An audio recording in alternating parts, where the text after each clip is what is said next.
سب کے لیے حضور صلی اللہ علیہ وسلم کی یہ 5 نصیحتیں۔ حضرت محمد صلی اللہ علیہ وسلم نے فرمایا، مالدار ہونا چاہتے ہو یا اولاد کی سلامتی چاہتے ہو، بیمار کے لیے شفا چاہتے ہو یا مومن بننا چاہتے ہو، اللہ تعالیٰ کے پسندیدہ انسان بننا چاہتے ہو، روز محشر اپنی بخشش و مغفرت چاہتے ہو، تو یہ 5 نصیحتیں ہمیشہ یاد رکھنا۔ بسم اللہ الرحمن الرحیم۔ حضرت ابو ہریرہ رضی اللہ تعالیٰ عنہ سے روایت ہے کہ ایک مرتبہ حضور نبی کریم صلی اللہ علیہ وسلم نے فرمایا، کون ہے جو یہ 5 نصیحتیں مجھ سے لے لے؟ میں نے عرض کیا، میں حاضر ہوں۔ آپ صلی اللہ علیہ وسلم نے فرمایا، ان 5 اعمال پر عمل کرنا اس دنیا میں راحت و سکون ہوگا، اور قبر میں سوال و جواب سے خلاصی ہوگی، اور روز محشر میری شفاعت اور جنت حاصل ہوگی۔ محترم ناظرین، حضرت اسرائیل علیہ السلام پیغمبروں کے پاس کیسے پہنچتے تھے؟ حضرت ادریس علیہ السلام اللہ تعالیٰ کے نبی تھے۔ حضرت ادریس علیہ السلام کثرت سے اللہ تعالیٰ کی حمد و ثنا اور عبادات میں مصروف عمل رہتے تھے، اور فرشتوں میں نہایت محبت اور عقیدت و احترام کی حیثیت رکھتے تھے۔ بعض اوقات فرشتے ان کے پاس آیا کرتے تھے اور ان کی صحبت میں بیٹھا کرتے تھے۔ چنانچہ ایک روز حضرت اسرائیل علیہ السلام بھی اللہ پاک سے اجازت لے کر آئے اور انسانی شکل میں بہت دیر تک حضرت ادریس علیہ السلام کی صحبت میں حاضر رہے۔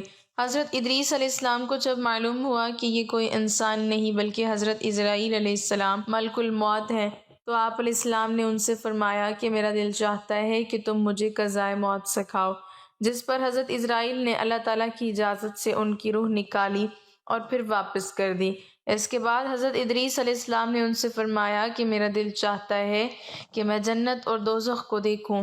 چنانچہ حضرت اسرائیل علیہ السلام نے اللہ تعالیٰ سے اجازت لے کر انہیں دوزخ دکھائی۔ آپ علیہ السلام دوزخ دیکھ کر اب جنت میں آ گئے اور بہت دیر تک وہاں کے مناظر دیکھتے رہے۔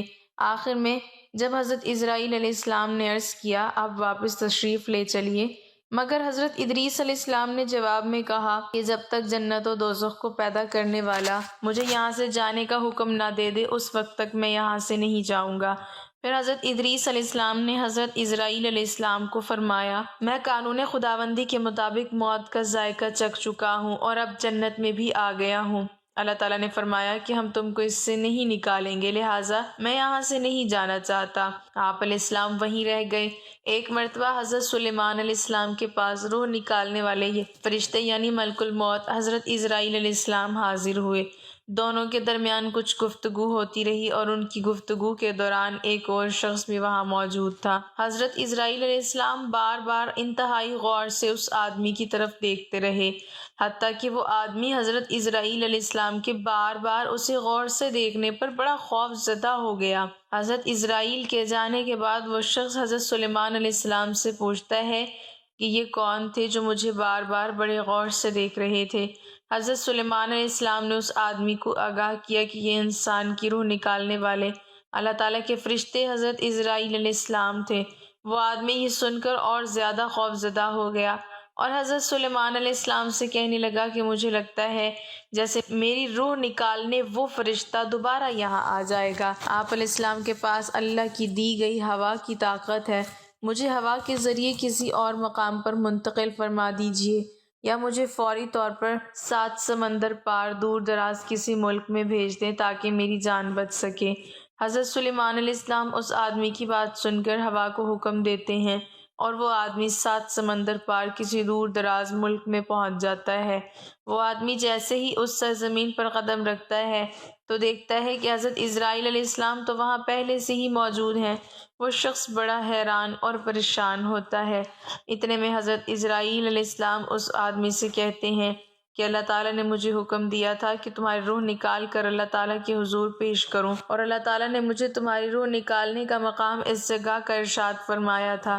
میں جب حضرت سلیمان علیہ السلام کے پاس پہنچا تو تمہیں وہاں دیکھ کر مجھے بڑی حیرانی اور پریشانی ہوئی، کیونکہ تم تو 7 سمندر پار کسی اور جگہ اور مقام پر تھے۔ میں سوچ میں پڑ گیا کہ تم اس جگہ تک کیسے پہنچو گے، حالانکہ یہ مسافت 2 سال کی ہے، کیونکہ میں یہ جانتا تھا اس رحمان الرحیم کی حکمت بے پناہ ہے۔ مجھے فوری طور پر یہاں پہنچ کر تمہاری روح نکالنی تھی، لیکن تم تو یہاں سے 7 سمندر پار تھے۔ لیکن جب میں اللہ کے حکم پر اس مقام پر پہنچا تو تم مجھے یہاں مل گئے۔ اس طرح حضرت اسرائیل علیہ السلام نے اس شخص کی روح قبض کر لی اور حکمت خداوندی دیکھ لی۔ حضرت ابو ہریرہ رضی اللہ تعالیٰ عنہ کہتے ہیں کہ رسول کریم صلی اللہ علیہ وسلم نے فرمایا، جب حضرت موسیٰ ابن عمران کی موت کا وقت قریب آیا، ان کے پاس موت کا فرشتہ اسرائیل علیہ السلام آئے اور کہا کہ اپنے پروردگار کی طرف سے پیغام ازل قبول فرما لیجئے، یعنی آپ کی روح قبض ہونے کا وقت آ پہنچا ہے، واصل اللہ ہونے کے لیے تیار ہو جائیں۔ رسول خدا صلی اللہ علیہ وسلم نے فرمایا، حضرت موسیٰ علیہ السلام نے یہ سن کر فرشتے کو تھپڑ رسید کر دیا جس سے اس کی آنکھ پھوٹ گئی۔ حضرت صلی اللہ علیہ وسلم نے فرمایا، موت کا فرشتہ دربار الہی میں واپس گیا اور عرض کیا، اے اللہ، تو نے مجھے روح قبض کرنے کے لیے اپنے ایک ایسے بندے کے پاس بھیجا جو موت نہیں چاہتا، اور یہ کہ اس نے میری آنکھ بھی پھوڑ دی ہے۔ نبی کریم صلی اللہ علیہ وسلم نے فرمایا، اللہ نے موت کے فرشتے کی یہ شکایت سن کر اس کی آنکھ درست کر دی اور یہ حکم دیا کہ میرے بندے موسیٰ علیہ السلام کے پاس دوبارہ جاؤ اور ان کو میرا یہ پیغام پہنچاؤ کہ کیا تم طویل زندگی چاہتے ہو؟ اگر تم طویل زندگی چاہتے ہو تو کسی بیل کی کمر پر اپنا ہاتھ یا دونوں ہاتھ رکھ دو، تمہارے اس ہاتھ یا دونوں ہاتھوں کے نیچے جتنے بال آ جائیں گے ان میں سے ہر ایک بال کے عوض تمہاری زندگی میں 1 سال کا اضافہ ہو جائے گا۔ فرشتے نے دوبارہ حاضر ہو کر حضرت موسیٰ علیہ السلام کو اللہ تعالیٰ کا یہ پیغام سنایا تو انہوں نے کہا کہ اس طویل زندگی کا بھی آخری نتیجہ موت ہی ہے، تو پھر وہ آج ہی کیوں نہ آ جائے، میں اسی وقت موت کی آغوش کا مزہ لینے کے لیے تیار ہوں، لیکن میری یہ دعا ضرور ہے کہ رب کریم تدفین کے لیے مجھے ارض مقدس یعنی بیت المقدس سے قریب کر دے، اگرچہ ایک پھینکے ہوئے پتھر کے بقدر ہو۔ اس کے بعد رسول کریم صلی اللہ علیہ وسلم نے صحابہ کو مخاطب کر کے فرمایا کہ اگر میں بیت المقدس کے قریب ہوتا تو تمہیں موسیٰ علیہ